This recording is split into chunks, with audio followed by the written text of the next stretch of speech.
नमस्कार, SPT news में आपका स्वागत है। पेश है 2:15 बजे राजस्थान की बड़ी खबरें।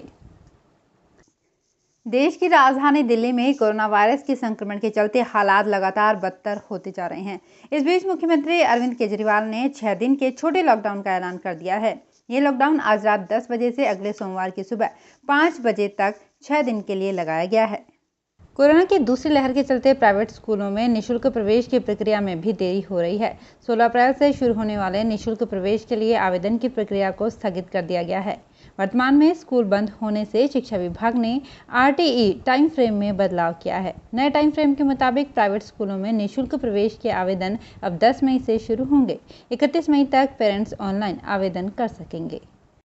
अगर आपने ट्रेन से सफ़र का प्लान बनाया है तो ये खबर आपके लिए काफ़ी ज़रूरी है। इंडियन रेलवे ने 19 अप्रैल और 20 अप्रैल को कई ट्रेनों को कैंसिल कर दिया है। अगर आपका भी रिजर्वेशन है तो आप उससे पहले फटाफट ये लिस्ट चेक कर लें। देश भर में तेज़ी से फैल रही कोरोना की दूसरी लहर के बीच रेलवे ने कुछ ट्रेनों को अगले आदेश तक के लिए रद्द कर दिया है। वेस्टर्न रेलवे ने ट्वीट करके इस बारे में जानकारी दी है। राज्य सरकार ने कोरोना महामारी संबंधी व्यवस्थाओं के तहत भारतीय प्रशासनिक सेवा के 3 अधिकारियों की सेवाएं चिकित्सा विभाग को सौंपी है। कार्मिक विभाग ने इस आशय के आदेश जारी किए हैं। आदेश के अनुसार आईएएस गौरव गोयल, लक्ष्मण सिंह कुड़ी व राजेंद्र शेखावत की सेवाएं चिकित्सा विभाग को सौंपी है। विधानसभा के उपनेता प्रतिपक्ष राजेंद्र राठौड़ ने मुख्यमंत्री अशोक गहलोत को पत्र लिखकर कोरोना की भयावह तस्वीर की ओर ध्यान दिलाया है। कहा है कि अगले एक सप्ताह में राज्य में कोरोना मरीजों की संख्या 1 लाख से अधिक हो सकती है।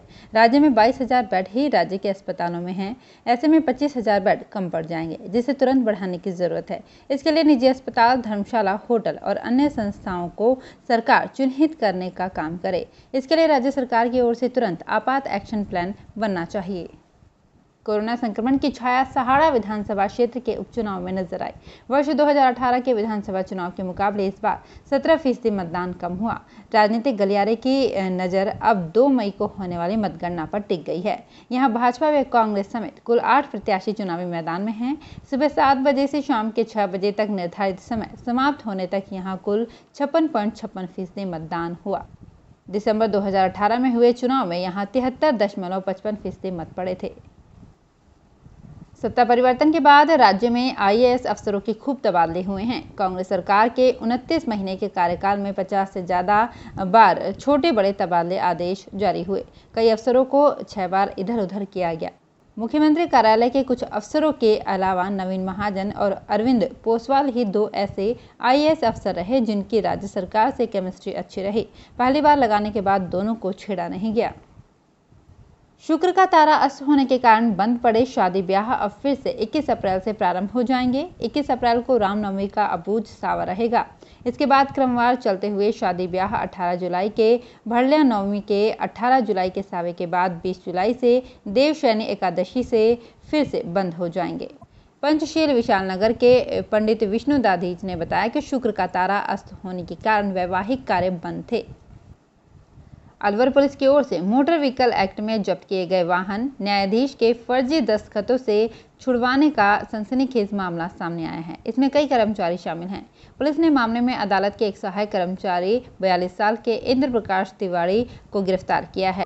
वो मूल रूप से टहला के गोवर्धनपुरा गांव का रहने वाला है और अभी यहां मालवीय नगर के पास मुल्तान नगर में रहता है।